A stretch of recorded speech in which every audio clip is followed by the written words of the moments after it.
ఈ ఆశ కలిగి కోరికలు పెంచుకొని పరిశుద్ధ దేవాలయంలోనికి చేరవచ్చిన ప్రేమికులను దీవిస్తూ కొన్ని నిమిషంలో మీ సన్నిధి మా మధ్యలో ఉంచుతాం. బలహీనుడైనటువంటి నన్ను బలపరిచి విలువైనటువంటి సందేశము ద్వారా మా జీవితాలలో సరికొత్త నూతన మనస్సును మాకు ప్రత్యేకముగా మీరు అనుగ్రహించగలరని యేసునామమున వేడుకొంచున్నాము తండ్రి, ఆమేన్. దేవుని పరిశుద్ధ నామానికి వందనాలు చెల్లిస్తూ చేరవచ్చినటువంటి పరిశుద్ధ సంఘమంతటి కూడా యేసు క్రీస్తు పేరట మీకు హ్యాపీ న్యూ ఇయర్. మరియు ఈ యొక్క సంవత్సర కాలం అంతా కూడా మీరు పచ్చగా కొత్త ధనముతో నిండు ధనముతో మీ బ్రతుకులు, మీ జీవితాలు, మీ కుటుంబాలు అద్భుతమైన రీతిలో ప్రభు కృపలో ఎదగాలని ప్రార్థిస్తూ మీకు మరొకసారి శుభములు తెలియపరుస్తూ ఇచ్చే ఆరాధనకు ప్రేమతో మీకు ఆహ్వానము తెలియపరుస్తున్నాను. అదేవిధంగా ఈ ఘనమైనటువంటి, ఈ బలమైనటువంటి, ఉన్నతమైనటువంటి, దీవెనకరమైనటువంటి యొక్క సమయాన్ని, భాగ్యాన్ని అనుగ్రహించినటువంటి మెదక్ అధ్యక్ష మండలపు పీఠాధిపతి గారికి, మరియు అదేవిధంగా వైస్ చైర్మన్ గారికి, మరి చైర్మన్స్ గారికి, మా తోటి గురువులందరికీ కూడా దేవుని పేరట మా కుటుంబ పక్షమున వారికి శుభములు, నూతన సంవత్సర శుభాకాంక్షలు తెలియపరుస్తుంటున్నారు. క్రీస్తునందు ప్రేమైనటువంటి వారంతా మాత్రమే కాకుండా దూర ప్రాంతాల నుంచి కూడా వీక్షిస్తున్నటువంటి ప్రేక్షకులు కూడా దేవుని పేరట వారికి శుభములు, దైవ దీవెనలు ఈ సంవత్సరం ప్రత్యేకంగా తెలియపరుస్తుంటున్నారు. క్రీస్తునందు ప్రేమైనటువంటి వాళ్ళారా, మరి ఈ నూతన సంవత్సరపు దినము కొరకు పెద్దలు, మన ప్రియులు మెదక్ అధ్యక్ష మండలం మనకు అనుగ్రహించిన ఒక థీమ్ నిరంతరమైన దేవుని కృపా కార్యము. Covenant day, God's continued act of grace. నిరంతరముగా ఒక వరద వలె, ఒక ఫ్లో వలె, ఒక నది వలె కొనసాగించబడుతున్న కృప. దేవుని బిడ్డలకు దేవుడిస్తున్నటువంటి కృప ఏ విధంగా ఉందిరా అంటే, అది నది వలె, ఒక ప్రవాహము వలె జోరుగా నడుస్తూ ఉంది. మీకు అద్భుతాలు కానీ, ఆశీర్వాదాలు కానీ, దీవెనలు కానీ ఆ కృపామయుడు, ఆ దయామయుడు, ఆ కృపకు యోగ్యత కలిగినటువంటి యేసుక్రీస్తు వారి ద్వారా మన జీవితాలలో మనము కొనసాగించే కృప. కంటిన్యూషన్, ఇది స్టాప్ లేదు. ఈ కృప అంటే ఎవరైతే బలహీనంగా ఉంటారో వారిని బలపరిచే ఒక సాధనమే కృప.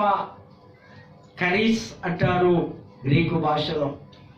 ఎవరైతే చేతగాదో, ఇక నా జీవితం దుర్లభముగా ఉంది, ఇక నా బ్రతికి ఇంతే అని నిరుత్సాహ పరిస్థితిలో ఉండే సమయంలో దేవుడి కృప దిగి వస్తూ ఉంది. కృప అంటే మరి నీ చుట్టూ ఆవరించుకొని దేవుని యొక్క మహిమతో, దేవుని యొక్క ఘనతతో, దేవుని యొక్క దీవెనతో కృప మిమ్మలను ఆవరించుకొని ఉంది. ఈ దేవుని కృపట ఎప్పటికీ స్టాప్ అయ్యేది కాదు. కొన్నిసార్లు మన జీవితాలలో మనము కృపను పొందలేక, కృప కొరకు ప్రాధేయపడక, కృపలో జీవించలేక, కృపామైన మర్చిపోతున్నటువంటి సమయంలో ఉంటామేమో. కానీ ఆ దేవాది దేవుడు, ఆ సృష్టికర్త అయినటువంటి యేసు క్రీస్తు దేవుడు కృపా సత్య సంపూర్ణుడు అని వాక్యము సూటిగా తేటగా మనతో మాట్లాడుతూ ఉంది. అంతకు ముందుగా ఈ దినం ఒక నూతన సంవత్సరం, ప్రపంచమంతా గ్రిగోరియన్ ఒకే క్యాలెండర్. ప్రపంచమంతా ఇది జనవరి 1 ఈ క్యాలెండర్ను ఉపయోగించడం, దీని వెనక ఒక చరిత్ర ఉంది.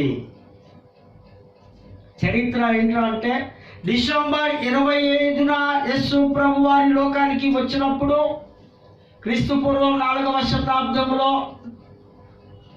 ఆ 8 రోజుల తరువాత సున్నతి కావాలి. యూదుల యొక్క శ్రేష్టమైన, నిశిష్టమైన, ఖచ్చితమైన ఆచార సంప్రదాయం. 25 నుంచి 8వ రోజుకు 1 డే వస్తుంది. ఆ సున్నతి పొందినప్పుడు ఆ రికార్డులో యేసు ప్రభు పేరు రాయించబడి ఉంది. దూత ద్వారా ముందే ఆ పేరు చెప్పాడు కదా. ఏ పేరు అది? యేసు. యేసు అంటే రక్షకుడు మీ కొరకు పుట్టి ఉన్నాడు, ఆయన పేరు రాయండి ఇందులో జీవ గ్రంథములో. లేదా అక్కడ ఆ యొక్క పరిపాలన అధికారులు ఆ గ్రంథంలో యేసు అని ఎప్పుడైతే పేరు రాశారో అప్పుడు కాలము 2 ముక్కలుగా విడిపోయింది. ఒకటి క్రీస్తు ముందు, ఒకటి క్రీస్తు శకము. BC AD అంటూ ఉన్నారు ఇంగ్లీష్లో. అది మొదలుకొని నేటి వరకు సంవత్సరాలు మారుతున్నాయి, దినాలు మారుతున్నాయి, నెలలు మారుతున్నాయి, సంవత్సరం వెంబడి సంవత్సరం వస్తుంది. ఈ క్యాలెండర్స్ అంటే కాలాన్ని కొలిచే ఒక సాధనం. ప్రతిదానికి ఒక మెజర్మెంట్, కొలతలు ఉంటాయి కదా. కాలానికి కొలతలు ఇదే. 2021వ సంవత్సరములో ప్రభు మనలను తీసుకొని వచ్చి ఉన్నాడు.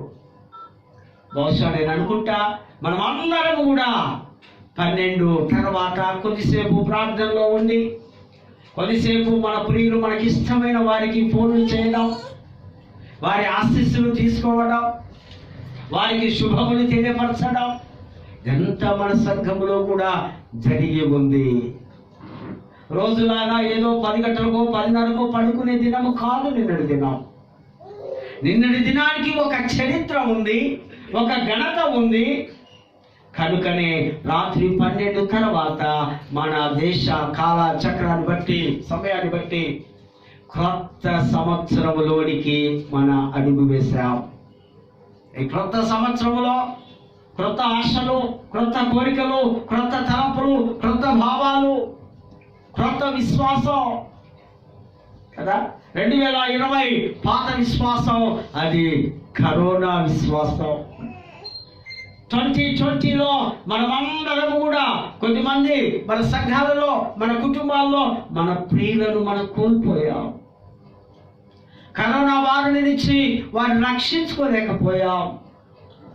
ప్రపంచమంతా ఒక క్రిటికల్ పొజిషన్లో ఉన్నప్పుడు దేవుడి యొక్క మహాకృప మన మీద సమృద్ధివంతముగా ఉంది కనుక మనము సజీవులుగా దేవుడు ఉంచినాడు. హల్లెలూయా, హల్లెలూయా, హల్లెలూయా. దేవునికి స్తోత్రము కలుగును గాక. ఆమేన్. ఈ 2021లో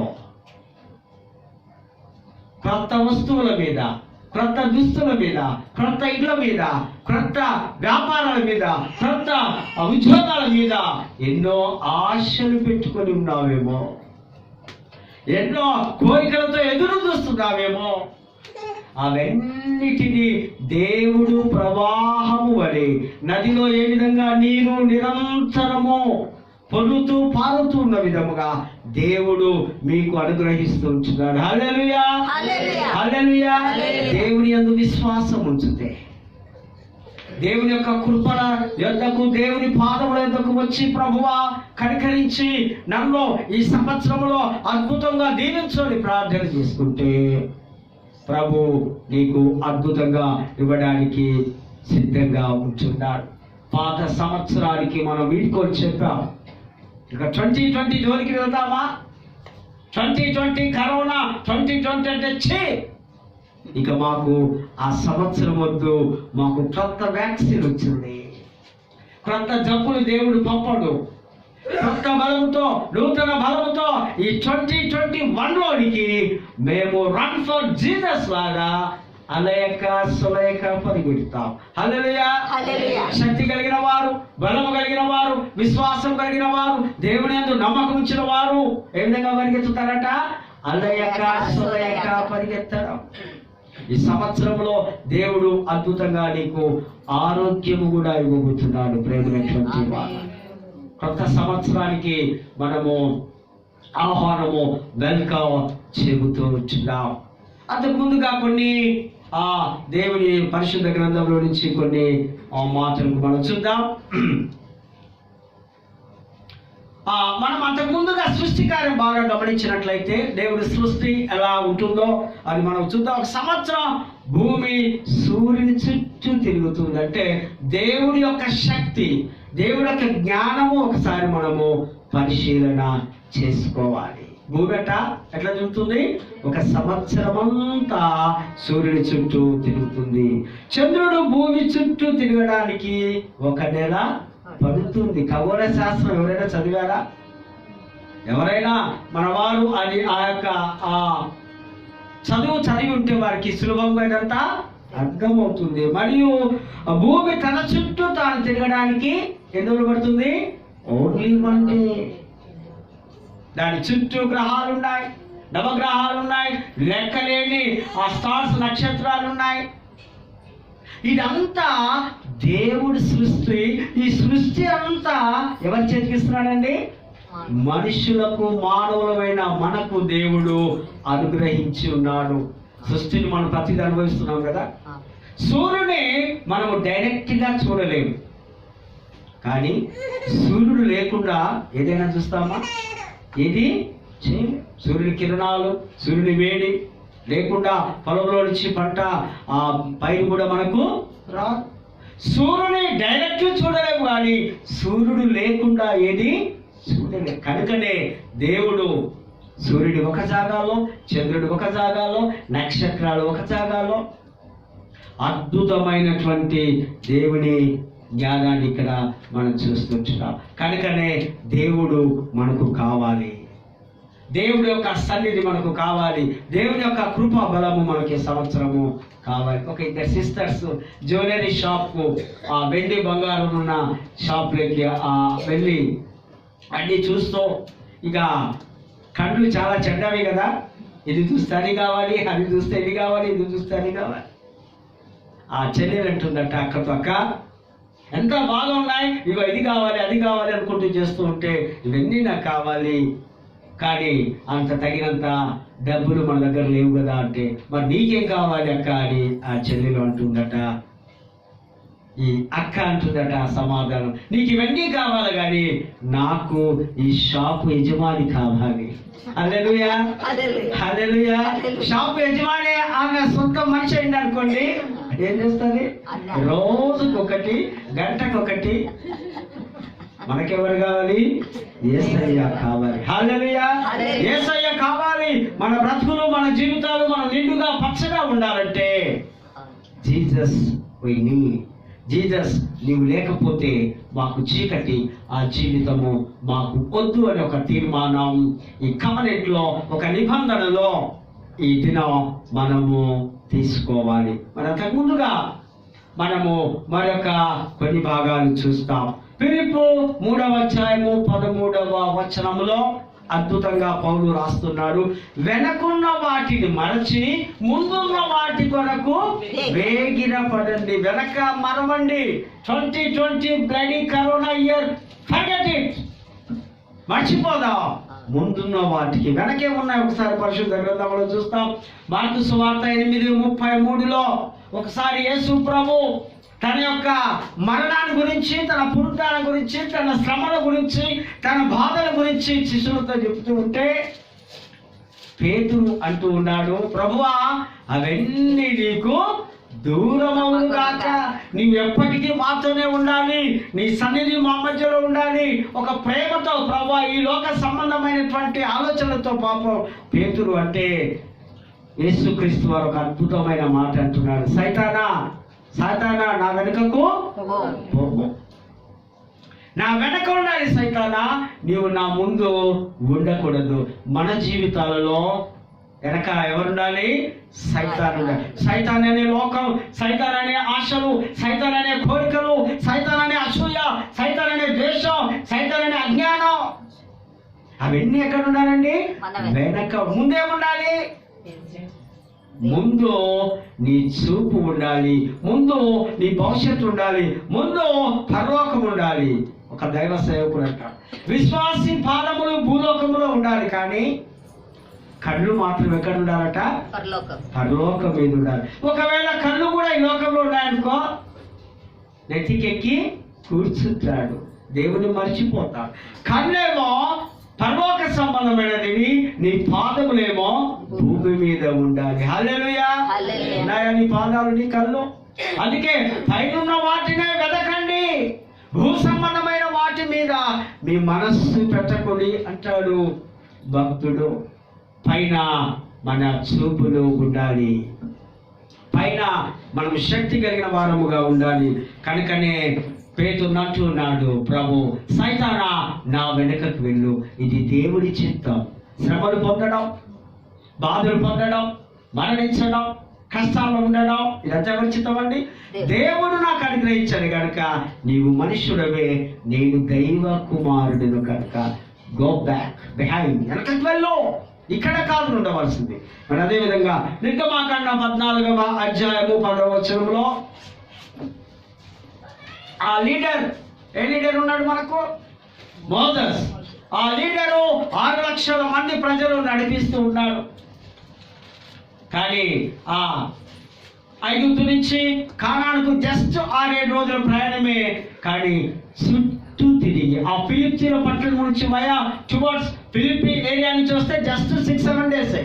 కానీ దేవుడు క్రమశిక్షణ కూడా, దేవుడు కష్టాలు తెలుసుకోవడానికి, ఆ ప్రజలు ఆ జీవిత సత్యాలు నేర్చుకోవడానికి, ఆ కాన్స్టిట్యూషన్ తెలుసుకోవడానికి, దేవుని మహిమను వారు గుర్తించడానికి ఎన్ని సంవత్సరాలు నడిచారు? 40 సంవత్సరాలు. పర్మిషన్ వచ్చింది. వారు ఆ పస్కా పండుగ భుజించుకొని వారు ముందుకు వెళుతున్న సమయంలో ఏమంటే వచ్చింది? ఎర్ర సముద్రం. ఎర్ర సముద్రం వస్తే ఈ ప్రజలందరూ ఏమంటున్నారు? ఓ మోసెస్, ఏంటి బాబు ఈ నీళ్ళలో చంపడానికా? ఇదా నీ ప్రయాస? నీ ఒక లీడరు, ఒక నాయకుడు అని నీ మాటలు నమ్మి మేము వెంబడిస్తే ఇక చూడు ఎంత సముద్రం. ఎప్పుడైనా చూసిందా మీరు సముద్రాలు? మెడ్రాస్లో ఉంటున్నాయి, విశాఖపట్నం ఉంటున్నాయి. ఎక్కడికి వెళ్ళలేదా? హైదరాబాద్ బీచ్ వెళ్ళదా? సముద్రంలో ఒక అద్భుతమైన బీచ్ లో ఒక సౌండ్, ఒక శబ్దం, దూరం నుంచి ఎన్నో స్టీమర్స్ లేదా ఇంకా అనేకమైనటువంటి మనకు కనిపిస్తూ ఉంటున్నాయి. వీరు భయపడుతూ ఉన్నప్పుడు వీరికేమో ఈ బాధ ఉంది. ఇటు చూస్తే సముద్రం ఉంది, ఇటు చూస్తే ఎవరున్నారు? సైన్యము. ఎట్లా వస్తున్నారు? గుర్రాలతో, రథాలతో, బలము కలిగిన వారు, శూరులతో. వాళ్ళు వెనక వస్తూ ఉన్నారు, వారేమో వెనక వస్తున్నారు, ముందేమో ఎర్ర సముద్రం. ఇక ఖచ్చితంగా అనుకుంటున్నారు, ఏంటి ఇక మా పని అయిపోయింది.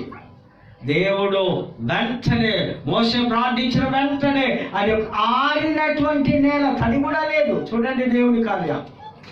ఆ నీరు కూడా ఒక గోడలో అట్లా నిలబడిపోవడం.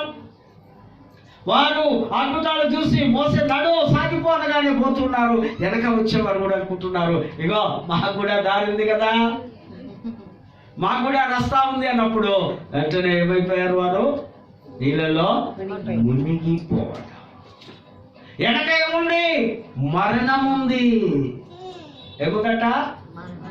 మరణం ఉంది. ఫస్ట్ ముందు వెనక సైతాన్ ఉన్నాడు, ఇక్కడ మరణం ఉంది. అయినా దేవుని కృప మీరు వెంబడి ఉంది కనుక దేవుని యొక్క అద్భుత కార్యాలు మీరు రుచి చూస్తున్నారు కనుక శుభ్రంగా చక్కగా వారు ముందుకు కొనసాగుతూ ఉంటారు. అదేవిధంగా సమయంలో మొదటి సమయంలో 4-18 వచనంలో వెనక ఏముంది? మరణం ఉంది. ఏలి మెడ మీద ఒక గొప్ప ఆ యొక్క బల్ల లేదా ఒక ఆ సాధనము మీద పడి ఆయన మెడ విరిచి చనిపోయాను. ఈ సంవత్సరంలో మరి మన వెనక మరణం ఉంది. ఈ మరణమట మనం పుట్టినప్పటి నుంచి మనం వెంబడి ఉంటుంది. హల్లెలూయా, హల్లెలూయా. నిరంతరము కొనసాగే కృప ఒకవైపు అయితే, మరొక వైపు దేవుడు ఇస్తున్నటువంటి యొక్క మరణము కూడా మన వెంబడి పుట్టినవాడు గిచ్చక మానదన్నట్టుగా ఎప్పుడు పుడితే ఎప్పుడో చావడానికి సిద్ధంగా ఉండవలసినది. దేవుడు ఈ విధంగా ఈ 3 కార్యాలను చూస్తూ ఉంటున్నాడు. అదేవిధంగా చూడండి, రోమా పత్రిక 12వ అధ్యాయం 2వ వచనములో, మీ మనస్సు మారి రూపాంతరము చెంది నూతనమైనటువంటి మనస్సులోనికి మీరు రావాలి. ఈ లోక సంబంధమైనటువంటి మర్యాదను అనుసరించక మీ మనస్సు మార్పు చెందాలి. ఈ ఊసరవెల్లిలాగా రంగులు మారడం కాదు. ఊసరవెల్లి జీవితం మన జీవితాలలో కొన్నిసార్లు మనం జీవిస్తూ ఉంటామేమో, అది ఎక్కడికి వెళితే, ఏ చెట్టు మీద ఉంటే, ఏ వాతావరణంలో ఉంటే అది రంగులు మారుతూ ఉంటుంది. కానీ మనము ఎలాగుండాలి? మనము బటర్ఫ్లై లాగా ఉండాలి. సీతాకోక చిలుక వలె మనము ఉండాలి. ఏ విధంగా ఉంది సీతాకోక చిలుక? దశలు ఎన్ని ఉంటాయి? గుడ్డు, లార్వా, గొంగళి పురుగు. 4th one is butterfly. Butterfly ఎంత అందమైనదిగా, ఎంత సుందరమైనదిగా, ఎంత ఆకర్షణీయమైనదిగా ఉందో విశ్వాసి మనస్సు మార్చబడ్డప్పుడు, విశ్వాసలోనికి ఆ నూతనమనే రక్షణ వచ్చినప్పుడు. కొన్నిసార్లు మనకు ఎప్పటికీ మనసును మారలేవు కదా, అది దేవుడే మార్చాలనుకుంటే. కారణం ఏంటంటే నీకు అవగాహన, శక్తి, అజ్ఞానం ఎంత చెప్పినా అర్థం కాలేని పరిస్థితిలో ఉంటాం. మార్చబడాలి. బైబిల్లో మనకి చాలా మంది మార్చబడిన వారు ఉన్నారు. ఒక్కొక్కడికి బుద్ధి వచ్చినప్పుడు మారాడు. ఎవడాడు? మిస్సింగ్ సన్ కదా, తప్పిపోయిన కుమారుడు. పందులు తినేపట్టు కనీసం పందులు కూడా దగ్గరకు రాలేదు. పందులు ఆ మూతితోటి తనినప్పుడు వాడు ఎటో పడిపోయి లాస్ట్కి ఏమొచ్చింది? బుద్ధి వచ్చింది. బుద్ధి వచ్చిందా మనకు? బుద్ధి వచ్చే కదా గుడిలో ఉన్నాం. బుద్ధి కలిగే కదా దేవుని యొక్క కృపను వెతుకుతున్నాం. బుద్ధి ఉండబట్టే కదా స్తోత్రాలు చెబుతున్నాం. బుద్ధి ఉండబట్టే కదా ఆమేన్ చెబుతున్నాం. బుద్ధి వచ్చినప్పుడు, బుద్ధి రావాలి. కొన్నిసార్లు సేవకుల ద్వారా నీకు బుద్ధి రావాలి, కొన్నిసార్లు దేవుని ద్వారా నీకు బుద్ధి రావాలి, కొన్నిసార్లు నీ కుటుంబ సభ్యుల ద్వారా నీకు బుద్ధి రావాలి. బుద్ధి రాకపోతే నీకు దేవుడే చివరిగా నిన్ను రక్షించాలి. మరొకరు కూడా మనసు మార్చబడి ఉంది. వాడు పిల్లికి బిచ్చం వేయవాడు. ఎవడాడు బైబిల్లో? ఎవరండి? జక్కయ్య కదా. చాలా న్యాయస్తుడు, చాలా అక్రమంగా సంపాదించేవాడు. యేసు ప్రభు ఎప్పుడైతే ఆయన ఇంటికి వెళ్ళాడు, ఎప్పుడైతే ఆయన హృదయంలోనికి యేసు ప్రభు వెళ్ళాడు, ఎప్పుడైతే ఆ రక్షణ కార్యము ఆ యొక్క జక్కయ్య చూశాడో అంటున్నాడు, ప్రభువా నా సగం, నా సంపాదనలో సగం 50%, 10% కాదు కదా, 10% ఇచ్చేవారు. ఎంత ఇవ్వాలి అంటున్నాడు జక్కయ్య? 50% ఇవ్వండి. నీకు 10,000 వస్తే 5,000 ఇవ్వండి. 5,000లో అతి కష్టమైన భోజనం చేస్తూ జీవించండి. ఫలితం ఎక్కడ? ఇక్కడ కాదు. ఇక్కడ నువ్వు అతి సాధారణమైన మెను భోజనం తినొచ్చునేమో. ఒక వ్యక్తి నాకు ఒక డిన్నర్ ఇచ్చారు మా ఫ్యామిలీకి. వాళ్ళు అడిగారు, మీ మెను, మీ భోజనం ఏంటి, మీ ఫుడ్ స్టైల్ ఏంటి? ఏమున్నాయి, మనం సాధారణ మనుషులం కదా, ఫలానా ఫలానా అంటే చక్కటి విందు ఏర్పాటు చేయడం. కారణం ఈ ప్రేమ విందులో ఈ దేవుని యొక్క సేవకులుగా వారు దీవించబడాలి, వారి శక్తివంతులు కావాలి, వారి దీవెనలు కావాలి. అద్భుతమైనటువంటి భోజనం తీసుకోవడం జరిగింది. రక్షణ ఆ యొక్క కప్పిపోయిన కుమారుడు వలె, ఈ పొట్టి జక్కయ్య వలె వారి జీవితాలలో వారికి రక్షణ వచ్చినట్టుగా లేఖన భాగాల్లో ఇక్కడ మనము చూస్తూ ఉంటున్నాం. ఈ భౌతిక క్రియలు, భౌతిక పరమైనటువంటి ఆలోచనల ద్వారా, భౌతిక పరముగా ఈ శరీరానికి ఎన్నో శక్తివంతమైనటువంటి దీవెనలు కావాలని మనము కోరుకుంటున్నాం. మరొక మాట చూడండి, హెజ్కేలు 18వ అధ్యాయము 31వ వచనములో, మీ క్రియలన్నిటినీ విడిచి, చదువుతారు ఎవరైనా? హెల్ప్ చేస్తారా వేగంగా? హెజ్కేలు 18వ అధ్యాయము 31వ వచనం. మీరు జరిగించిన అక్రమ క్రియలన్నిటిని విడిచి నూతన హృదయమును నూతన బుద్ధియు తెచ్చుకొనుడి. ఇశ్రాయేలులారా, మీరు జరిగించిన అక్రమ క్రియలన్నిటినీ విడిచిపెట్టండి. వదిలేయాలి. రాత్రి 12 గంటల లోపటే వదిలేసిందా? మీ యొక్క చెడ్డ క్రియలు, తప్పుడు క్రియలు, తప్పుడు శ్రేష్టాలు, తప్పుడు ఆలోచనలు అన్ని విడిచిపెట్టి ఏం చేయాలట? నూతనమైనటువంటి బుద్ధి, నూతనమైనటువంటి మనస్సు. నూతనత్వము అంటే ఒక స్పెషల్గా, ఒక ప్రత్యేకంగా ఉండడం. ఈ నూతనత్వం అంతా దేవుడి నుంచి వచ్చింది. మీరు విడిచిపెట్టి దేవుని కృపలో మీరు ఎదగాలని దైవ వాక్యము చేతగా సూటిగా మనతో మాట్లాడుతూ ఉంటుంది. మరి చదవండి యెషయా గ్రంథం 40:31 యెహోవా కొరకు ఎదురు చూచువారు నూతన బలము పొందుదురు. ఎదురు చూడడం, వెయిటింగ్ పీరియడ్. ఇప్పుడు మనమంతా వెయిటింగ్ పీరియడ్ లో ఉన్నాం కదా. అంటే యేసు రాకడ కొరకు ఎదురు చూస్తున్నాం. హల్లెలూయా. యెహోవా కొరకు ఎదురు చూడడం. కొన్నిసార్లు మన జీవితాలలో మనుషుల కొరకు ఎదురు చూస్తుంటాం. ఎక్కడైనా ఫారెన్కి వెళ్ళారనుకో, లేదా దూరదేశంకి వెళ్ళారనుకో, లేదా డిఫెన్స్ లో మన పిల్లలు పనిచేస్తుంటే, బిడ్డ ఎప్పుడు వస్తావు? నీవు తీసుకునిరా, నిన్ను చూడాలి, నిన్ను చూడాలనిపిస్తూ ఉంది. నా మనసు అంతా నీ మీద ఉంది, నా ప్రేమ అంతా నీ కొరకే వెయిటింగ్ లో ఉంది. వెయిటింగ్ పీరియడ్, ఎదురు చూడడం. ఎవరి కొరకు? యెహోవా కొరకు ఎదురు చూడడం. వారట నూతన బలము పొందుకోవడం. అనేక పక్షిరాజు యవ్వనము వలె. ఈ పక్షిరాజు చాలా ఉన్నతమైనటువంటి పక్షి. చిన్న చిన్నది కాదు, అవి మేఘాల మీద కూడా ఎగరగలదు. ఆ డేగ కన్ను, ఆ కళ్ళతోటి చూడగలదు.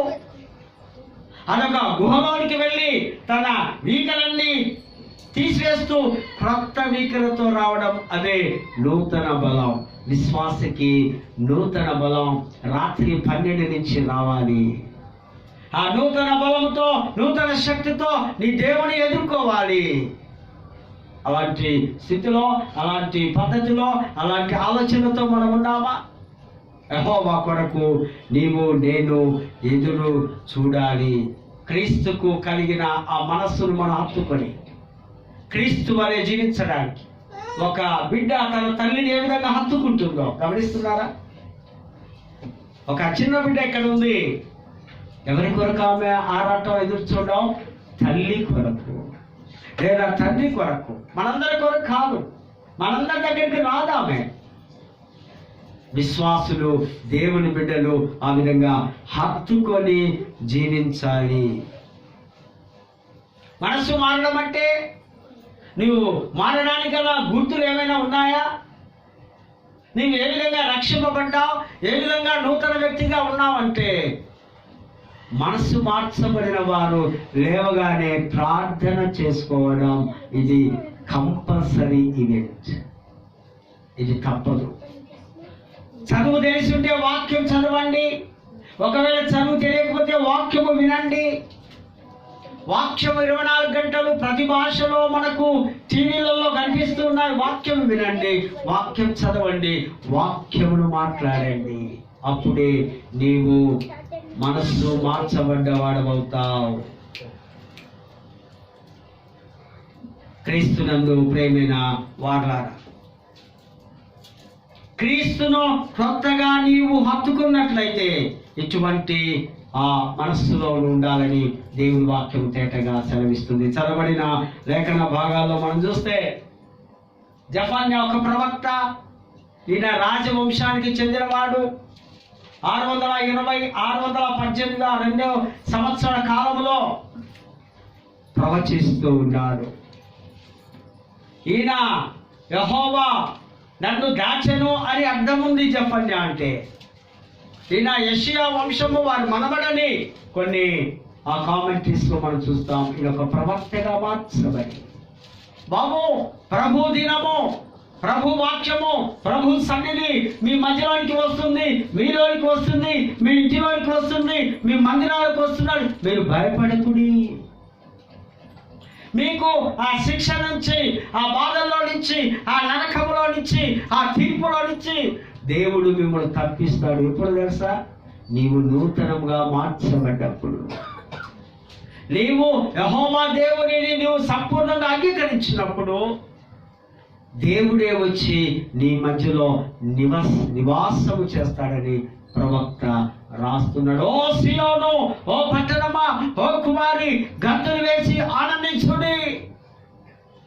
ప్రభు మన జీవితాల్లోకి వస్తే, మన కుటుంబాల్లోకి వస్తే, మన శరీరంలోకి వస్తే ఎంత ఆనందం అంటే ఎవరికైనా ఉంటుంది ఆనందం. ఇంత గొప్ప సంతోషం, ఇంత గొప్ప భాగ్యం మరెక్కడ ఉండదని దేవుని వాక్యము మనతో మాట్లాడుతుంది. కీర్తనకారుడు కూడా మనం చూస్తాం, అదంతా కూడా ఆయన కృప నిరంతరం ఉండును. ఆయన చేసిన సృష్టి కార్యాలు లేదా ఆయన విముక్తి విమోచన ఆ సందర్భాన్ని బట్టి భక్తుడు రాస్తూ ఉన్నాడు. నువ్వు ఆహారం ఇచ్చావానికి స్తోత్రం, ఎర్ర సముద్రం దాటించావానికి స్తోత్రం, ఇదిగో నీ కృప మా మధ్యలో ఉంది, నీవు అద్భుతాలను చేస్తున్నావు కనుక నీ కృప నిరంతరం ఉంది, నీకు స్తోత్రం. 136వ కీర్తన మీరు ఇంటికి వెళ్ళిన తర్వాత వచనము చదివితే కింద భాగంలో అంతా కూడా ఏమనిపిస్తుంది మనకు? ఆయన కృప కృప కృప కృప, ఆయన దయామయుడు, ఆయన కృప నిరంతరం ఉండును. దేవునికి స్తుతులు కావాలి.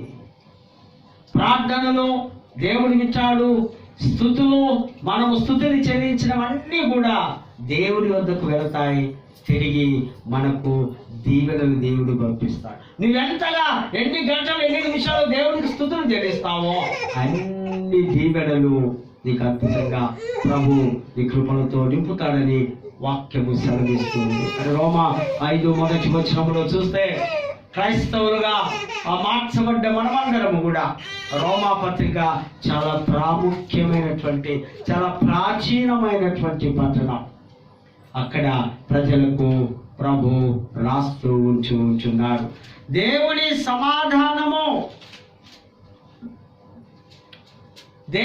సమాధానము మనకు ఉన్నతమైనటువంటి స్థితిలోనికి తీసుకొని వెళుతుంది. మీరు ఒకరికొకరు సమాధానము కలిగి ఉండాలి. సమాధానము లేక, సమాధానం అనే పదానికి అర్థము తెలియక చాలా కుటుంబాలు విచ్ఛిన్నమవుతున్నాయి. చాలా కుటుంబాలలో భార్యాభర్తలు కానివ్వండి, పిల్లలు కానివ్వండి, కుటుంబ సభ్యులు కానివ్వండి, స్నేహితులు కానివ్వండి, రాజకీయ నాయకులు కానివ్వండి, కొన్ని పరిస్థితుల్లో సమాధానము లేక అసమాధానముగా జీవించే కుటుంబాలు, దేశాలు ఎన్నో మనకు కనిపిస్తున్నాయి. సమాధానకర్త, సమాధానాధిపతి అంటూ యేసు ప్రభు తనకు తానుగా డిక్లేర్ చేస్తున్నాడు. యెషయా గ్రంథం 9వ అధ్యాయం 6వ వచనంలో, నేను సమాధానానికి అధిపతిని. తండ్రి అయిన దేవుడికి మీకు విరోధం వచ్చినప్పుడు, దేవుడు మీ యొక్క చేయిని విడిచినప్పుడు, నేను ఈ లోకానికి వచ్చి నేను నీ పాపమును క్షమించి నిన్ను ఆ దయ్యపు స్వభావం ఉన్నటువంటి నీ మనస్సును పరిశుద్ధమైన దేవుని యొక్క మనస్సులోనికి మార్చబడి దేవుడి చేతిలోనికి నీ చేయి వేసి కలిపి నీకు సమాధానం ఇచ్చలేను. తెగిపోయిన సంబంధాన్ని నేను తిరిగి కలిపాను. దేవుడు నీవు ఐక్యమైపోయావు కనుకనే నేను సమాధాన అధిపతి అని దేవుని వాక్యము తేటగా మనతో మాట్లాడుతూ ఉంది. మనం ఇంకనూ పాపులమై ఉండగానే, మనం ఇంకనూ దరిద్రులమై ఉండగానే, మనం ఇంకనూ భ్రష్టులమై ఉండగానే క్రీస్తు మన కొరకు చనిపోయాడు. మనము ఏం కలిగి ఉండాలి? ఓర్పు కలిగి ఉండాలి. ఎప్పుడైతే ఓర్పు అనేది మనలోనికి వస్తుందో నువ్వన్నీ సహించగలవు. నీ శ్రమలు వచ్చినా, బాధలు వచ్చినా, కష్టాలు వచ్చినా, దుఃఖము వచ్చినా, శ్రమలు వచ్చినా, కుటుంబము గడవలేని పరిస్థితిలో ఉన్నా నీకేముండాలట? ఓర్పు ఉండాలి. నీ ఓర్పు నీకు అన్నిటికీ సమాధానం ఇస్తుంది. ఓర్పు కలిగి నీవు దేవుని ప్రేమలో ఉండాలని భక్తుడు రాస్తూ ఉంటున్నాడు. దేవుని యొక్క ఉగ్రత నుండి యేసు క్రీస్తు యొక్క మహాశక్తి గల నామములో మనకు రక్షణ వచ్చింది. దేవుని ఉగ్రత నుండి మనము తప్పించబడ్డ వారమయ్యా. కనుకనే దేవుని స్థలములో చేరి మనము స్తుతిస్తూ ఉంటున్నాం. క్రీస్తు ద్వారా పాపపు ఆ స్థితిని కొచ్చివేయబడి, క్రీస్తు ద్వారా మనకు ద్వారాలు తెరవబడి, ఆకాశపు ద్వారాలు తెరవబడి మనము దేవుడి దీవెనలకు అర్హులము, యోగ్యులమై ఉంటున్నామని దేవుని వాక్యము మనతో మాట్లాడుతూ ఉంటుంది. క్రీస్తు మరణము ద్వారా మనకు సమాధానం దొరికింది. సువార్త పాఠములో చూస్తే లూకా సువార్త 13వ అధ్యాయం 9 వచనంలో మారు మనస్సును గురించి బోధించుట. నేను నా బైబిల్ మీకు ఒకసారి చూపాలని నేను ఇష్టపడుతూ ఉంటున్నాను. ఇందులో ఒక ప్రత్యేకత ఉంది. లూకా సువార్త 13వ అధ్యాయంలో ఈ బైబిల్ అంతా మీరు బాగా చూస్తున్నారా, గమనిస్తున్నారా? రెడ్ అండ్ బ్లాక్ లెటర్స్ ఉన్నాయా? కనిపిస్తున్నాయి దూరం వాళ్ళకు? అందుకని బైబిల్ తీసుకొని ఇచ్చారు, పాత బైబిల్. రెండు అక్షరాలు ఉన్నాయి. యేసు ప్రభు నోటిలో నుంచి వచ్చిన మాటలు. బాగా వినండి. మీరు బైబిల్ కొనదలుచుకుంటే ఇటువంటి బైబిల్ కూడా ఒకటి ఉంచుకుంటే మంచి. అంటే యేసు ప్రభువే మాట్లాడాడు అక్కడ. ఎందులో? మత్తయిలో, సువార్త పాఠాల్లో, ప్రకటన గ్రంథములో, అక్కడ ఇక్కడ ప్రభు తన సొంత నోటిలో నుంచి, తన యొక్క సొంత భాష అరమాయిక్ భాషలో నుంచి మాట్లాడినట్టుగా చూస్తుంటున్నాం. అక్కడ నెంబర్ 1 ఇక్కడ 2 విషయాలు చెప్తున్నాడు. పిలాతు గలిలీలైన కొందరి రక్తము లేదా బలుల గురించి ఆయన వెంబడి 2 బ్యాచ్లు. ఒకటేమో ఎవరు? శిష్యులు. మరొకరేమో ఆయనను తప్పులో ఇరికించాలని, ఆయన మీద నిందలు వేయాలని, ఆయనను కష్టమైన పరిస్థితుల్లోనికి తీసుకుని రావాలని, ఎప్పుడు ఆయనకు విరోధంగా మాట్లాడేవారు కొందరు ఉంటే వారి గురించి రాస్తూ మాట్లాడుతూ ఉన్నాడు. 5వ వచనంలో అద్భుతంగా ఉంది. మీరు మనస్సు మార్చబడకపోతే మీరందరూ అలాగే నశింతురు. మళ్ళీ చదువుదాం ఆ మాట. మీ మనస్సును మార్చబడకపోతే, మీరు రూపాంతరం చెందకపోతే, మీరు ప్రభు దగ్గరికి రాకపోతే, ప్రభువును ఇంకా సరిగా తెలుసుకోలేకపోతే, దేవుడు వాక్యానికి విధేయులు కాకపోతే ఏమైపోతారు? నశింతురు, నాశనం అవుతారు. సుమా, కొత్త సంవత్సరం, కొత్త దీవెనలు, కొత్త మాటలు చెప్పారంటే ఇదేంటి ఇక్కడి నుంచి పట్టొచ్చా? ఇది నా మాటలు కావు, ఈ బోధ నా బోధ కాదు. నా బోధ నా ఇంట్లో ఉండొచ్చునేమో కానీ దేవుని మందిరంలో సంఘం ఎదుట వ్యక్తిగత బోధలు కావు. క్రీస్తే సాక్షాత్తు చెబుతున్నాడు. మీ బలులు, అర్పణలు, మీ రక్తదానము, నీ రక్త బలి ఇవన్నీ కావు. ఇది కాదు నాకు కావాల్సింది. నాకు కావాల్సింది మీ మనస్సు మార్చాలి. లేదంటే మీరు ఏ స్థితిలో ఉన్నారో, ఏ వయసులో ఉన్నారో, ఏ తలంపులో ఉన్నారో, ఏ మార్గంలో ఉన్నారో అదే విధంగా మీరు నశించిపోతారు. దేవుని స్తోత్రం. హల్లెలూయా, హల్లెలూయా, హల్లెలూయా. మనం నశించిపోవడం మనకి ఇష్టమా? ఎవరైనా చేతుతారా? హల్లెలూయా. నశించిపోయే వారి చేతులు ఎత్తండి.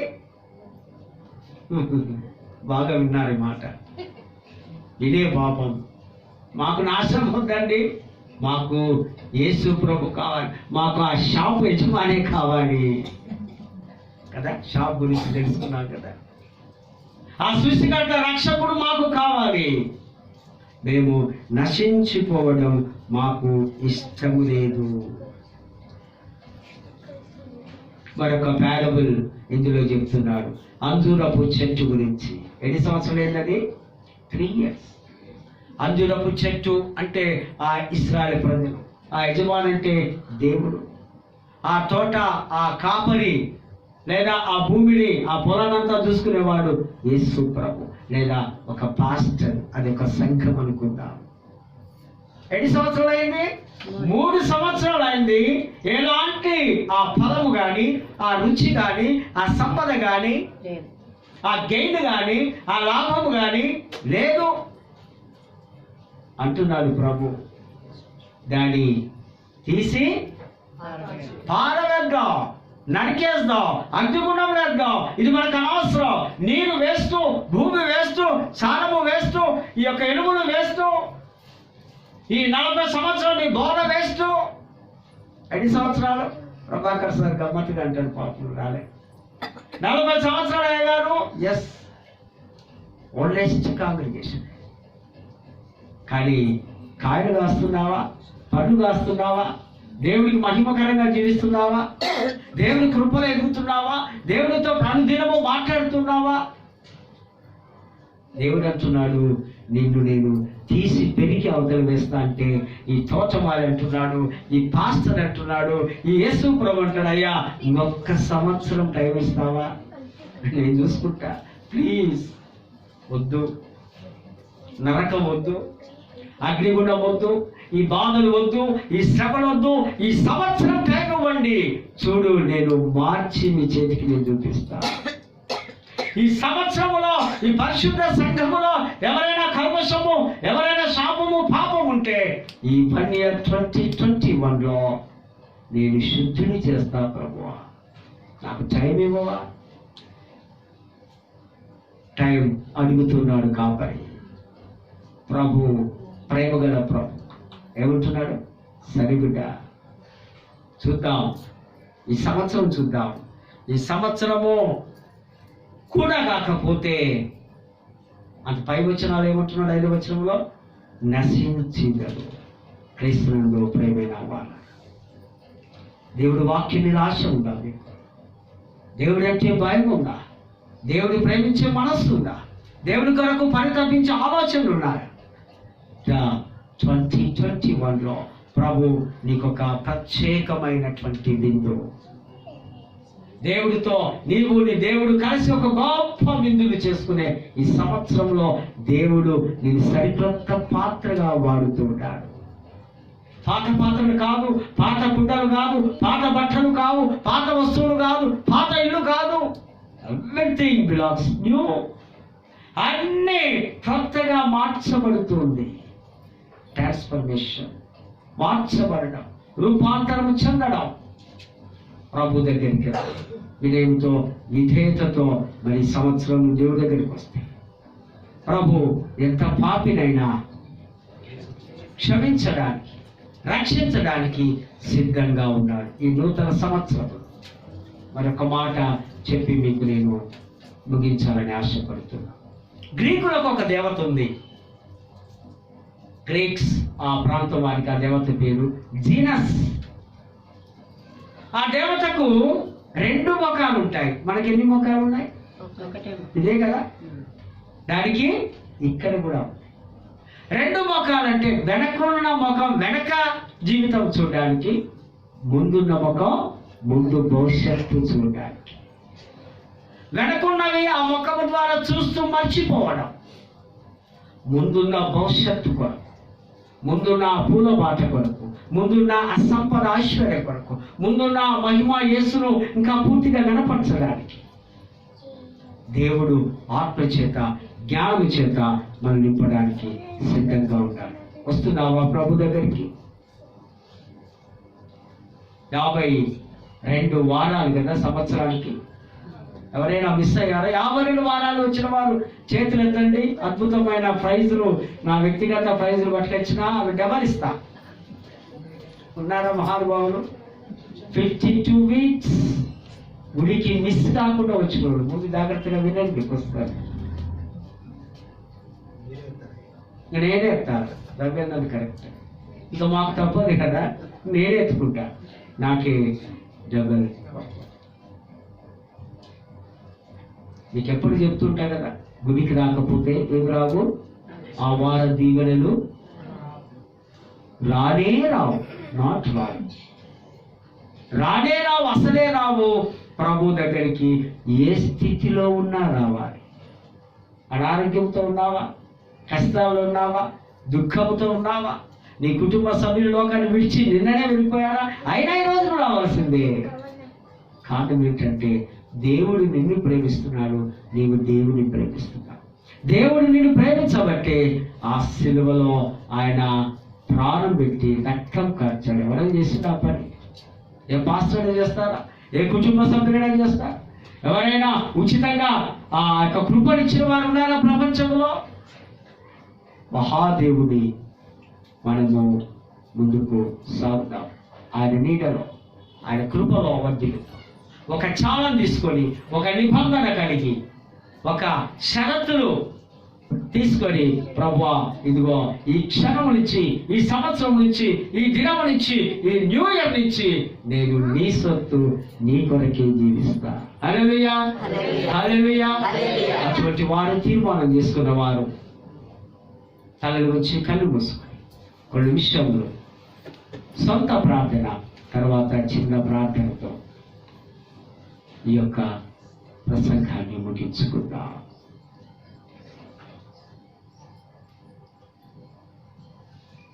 పరిశుద్ధుడా యేసయ్యా ప్రభువా, మా వ్యక్తిగత జీవితాలన్నీ మీ చేతికి మేము అప్పచెబుతూ ఉన్నాం. గడిచిన కాలము, గడిచిన దినము, గడిచిన సమయము తెలుసో తెలియకో, కొన్నిసార్లు తెలిసి ఉండి కూడా మా సొంత పనులను బట్టి ప్రభువుని చూడలేని దుస్థితిలో ఉన్నామేమో. దయతో మన్నించండి. ఇదిగో నా తీర్మానం. గురువుల ఎదుట, దేవుని ఎదుట, సంఘం ఎదుట, దైవ సన్నిధిలో ఒక ప్రతిజ్ఞ, ఒక ఓత్. నేను నీతో నా ప్రయాణము, నా జీవితం నీ చేతికి నేను ఇస్తున్నా. నా జీవితాన్ని నడిపించి పాలించే దేవుడు నీవంటూ ప్రార్థన చేసుకుంటూ ప్రభుని చూద్దాం. ఈ లోకాశను, లోకమంతా చీకటే, ఒక వెలుగే యేసు ప్రభు.